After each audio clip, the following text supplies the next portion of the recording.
বিএনপির চেয়ারপারসনকে আজ শুক্রবার লন্ডনে নেওয়ার কথা থাকলেও তা আর হচ্ছে না। শারীরিক অবস্থা ঠিক থাকলেও মেডিকেল বোর্ড সিদ্ধান্ত দিলে আগামী রোববার খালেদা জিয়া লন্ডনের উদ্দেশ্যে রওনা দেবেন।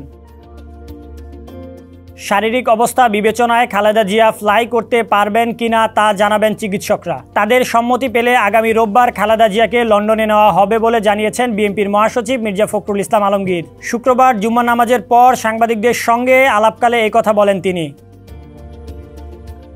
বলেন, খালেদা জিয়ার আরও উন্নত চিকিৎসা প্রয়োজন, তাই তাকে ইংল্যান্ডে নেওয়া হচ্ছে। কারাগারে চিকিৎসার অভাবে তিনি আরও অসুস্থ হয়েছেন। এই সময় গণতন্ত্র প্রতিষ্ঠার জন্য খালেদা জিয়া নিজেকে উৎসর্গ করেছেন বলে মন্তব্য করেন তিনি।